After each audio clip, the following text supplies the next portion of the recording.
Apesar do Eliphas Levi falar mal dos grimórios e não os recomendar, ele era um grande fã dos grimórios. Os grimórios são evocações, feitiços destinados a submeter os agentes do sobrenatural a seu serviço. O mago vai evocar esses demônios, esses espíritos e vai submetê-lo às suas ordens, fazendo com que esses seres do mundo sobrenatural satisfaça algum desejo, seu ou da sua clientela. Os grimórios, eles vão ser inspirados nas magias, principalmente na magia egípcia, hebraica e grega. Eles vão surgir ali mais profusamente na Idade Média e no período do Renascimento.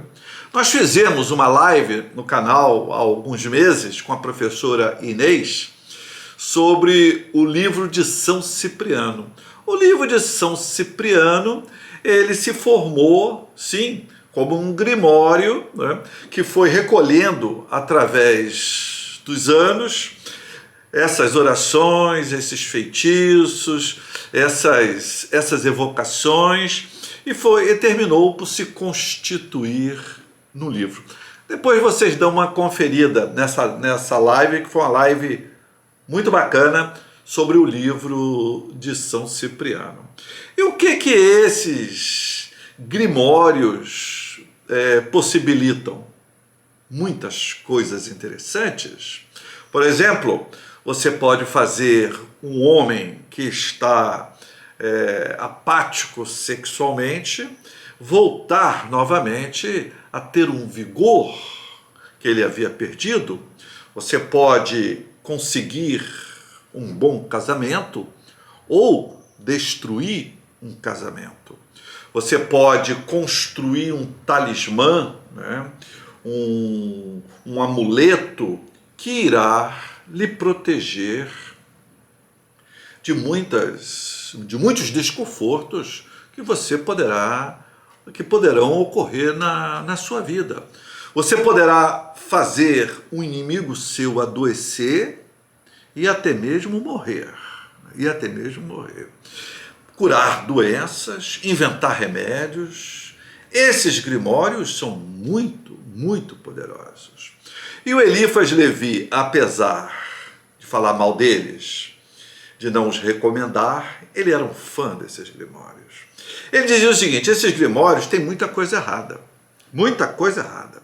Eu vou arrumar alguns deles. E será sobre um desses grimórios, arrumados por esse mago ocultista aí do século XIX, que nós vamos falar hoje. Nós vamos ensinar como evocar um demônio. Chamar esse demônio lá dos infernos. Isso, um feitiço, um cerimonial arrumado pelo Eliphas Levi. O Eliphas Levi, vocês sabem, é um dos maiores célebres ocultistas. Aqui no YouTube nós temos jovenzinhas, jovenzinhos, homens adultos e velhinhos de cabeça bem branca, trazendo inúmeras louvações ao Eliphas Levi. Ele, ainda nos dias de hoje, goza de grande cartaz. Esses grimórios, pessoal, fazendo aqui um adendo aqui, esses grimórios no passado eram muito importantes na manutenção da coesão social, porque o sujeito, por exemplo, estava com raiva do vizinho, tinha brigado com o vizinho, Então ele poderia ir lá e matar o vizinho, ferir o vizinho, Mas ele não fazia nada disso. Claro, porque se ele assim fizesse, estaria criando ali um conflito social. O vizinho mora do seu lado, os filhos brincam juntos, as mulheres provavelmente devem uma emprestar mantimentos para outra quando um está faltando, quer dizer, há uma relação ali de compadrio, né? E antigamente isso era muito mais presente do que hoje. Então o sujeito fazia um feitiço para o vizinho morrer, né? O homem estava apaixonado por uma mulher casada. Ele não ia lá, né, literalmente, se declarar a mulher. Claro, às vezes poderia fazê-lo, mas muitas vezes, na maioria das vezes, ele não iria. Ele correria a chance ali de ser morto pelo marido da mulher, ou outra coisa desse tipo. Então o sujeito fazia um feitiço para aquela mulher se apaixonar por ele, né? E depois ele ficava aguardando. Então, quer dizer, tudo isso levava a uma redução dos conflitos naquela comunidade. Uma vez que o sujeito partia para, digamos assim, um ato mágico e não um ato real. Um ato real. Então eram práticas que, de certo modo, facilitavam a coesão social, a harmonia social, né? Eram atos que ajudavam o tecido social a se manter íntegro, né? Evitando ali rupturas, né? Irrupções de violência. Não que não ocorressem essas violências, óbvio que elas ocorriam, mas, de certo modo, eles ajudavam a atenuar isso aí, né? Então, o Eliphas Levi, ele tinha umas ideias interessantes, concordo com ele. Ele dizia o seguinte: esses seres do outro mundo, os seres sobrenaturais, incluindo os demônios, eles são criados pela imaginação do sujeito. Olha que interessante, né? Eu achei muito, muito bacana isso aí. E o fato dele verbalizar isso claramente, né? Então ele dizia o seguinte: esses demônios são criados pelo próprio sujeito. Só que ele achava que a força da imaginação, o empenho do sujeito em criar esses demônios, isso realmente criava o demônio, ele ganhava uma existência real, certo? Não era uma existência somente subjetiva na imaginação do sujeito, não, era um demônio que tinha o seu poder, que havia sido criado, né? Então ele dizia o seguinte: se você vai evocar um demônio, antes de tudo, você tem que acreditar que existe demônio. Se você vai evocar o demônio, que é o rival de Deus, você tem que acreditar em Deus.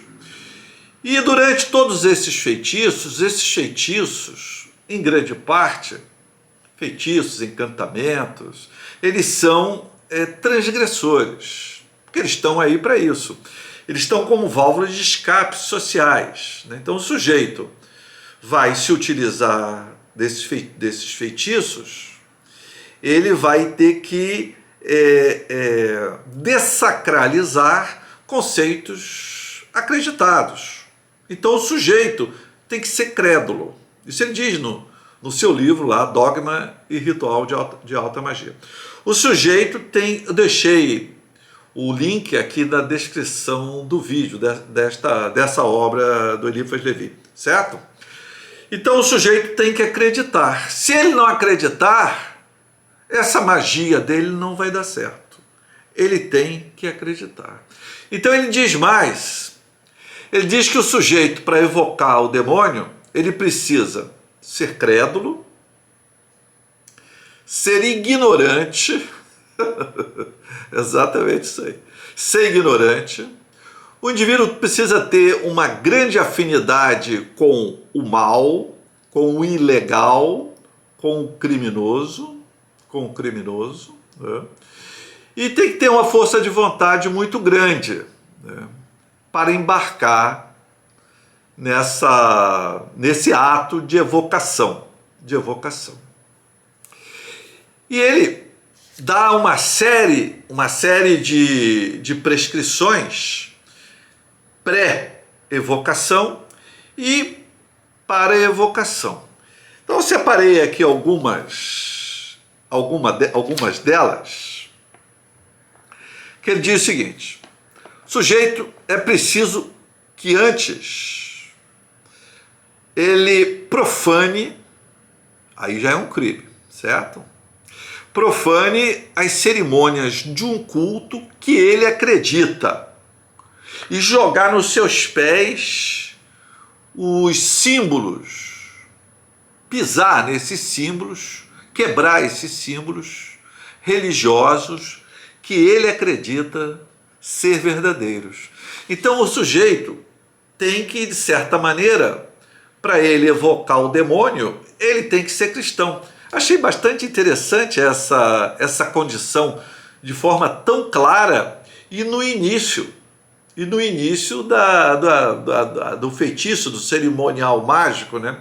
Então ele coloca o sujeito aqui como temoso, ter uma grande afinidade pelo crime, ser medroso, ignorante, crédulo, e ainda diz que o sujeito tem que ter uma ideia errônea de Deus. Que, claro, uma ideia errônea de Deus é uma ideia diferente da do Elifas Levi. Então, o primeiro passo que ele tem que fazer é o seguinte: profanar essa cerimônia. Passou por essa fase, ele tem que fazer um jejum de 15 dias. Né? Você veja que eles vão fazendo uma paródia dos rituais católicos. Né? Então vão fazendo uma inversão dos rituais católicos. Porque o objetivo aqui não é trazer o Espírito de Deus para perto de si, mas sim o espírito do demônio. Né? Mas o processo é muito semelhante, porque é um arremedo, é um rascunho, é uma cópia dos rituais católicos, né? Dos rituais católicos. Isso mostra de modo claro o caráter transgressivo, né? O caráter transgressivo, certo? Então vamos lá. Jejuar durante 15 dias, fazendo uma refeição sem sal, né? Sem gosto, né? Uma pessoa, ao se aproximar do diabo, passa a ter uma vida sem sabor, né? Sem sabor. Então, a comida sem sal, depois do ocaso do sol. Claro, o sol já se pôs, né? O grande elemento diurno, né? No qual Deus mostra a sua maior glória e presença, e agora o mundo vai ser tomado pelas trevas. Então é hora do sujeito comer a sua comida sem tempero, sem gosto, sem sabor, sem sabedoria. Né? E essa refeição vai ser como? Pão preto e sangue. Ele não deixa claro aqui de quem é esse sangue, mas dá a entender que é de alguma vítima, Porque eu li o capítulo inteiro e você consegue perceber isso, que esse sangue é de uma vítima que será utilizada no ritual. Né? Eu separei aqui somente algumas recomendações, algumas exigências do Elifas Levi. Eu não trouxe aqui as mais ilegais, porque fiquei com medo do YouTube não deixar o vídeo ir para frente. Então, as mais terríveis, as mais fora da lei, eu não coloquei aqui, coloquei as mais leves. Mas vocês podem conferir.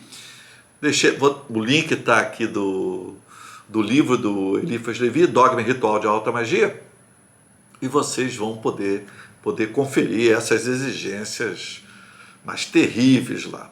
É um feitiço, uma magia praticamente impossível de você fazer pelas exigências todas. Então, eu depois de ler todo esse capítulo, eu achei o seguinte: eu acho que o Elifas Levi também é um grande brincalhão, é um grande gozador, né? E ele primeiro esculhamba o futuro mago ali, né? Ignorante, criminoso, ingênuo, crédulo, arrebenta com o cara, com razão ali, né? Xinga o sujeito de várias coisas. E depois ele coloca um monte de necessidades que vão tornar praticamente impossível a realização a realização, o sujeito que se transforma quase que num verdadeiro demônio ao fazer tudo isso que ele indica ali, que ele preconiza que tem que se fazer. Então acho que o Eliphas Levi também ele devia tirar muito sarro com os seus leitores, com aqueles que o levavam a sério. Devia ser alguma vingança ali interior, alguma coisa nesse sentido.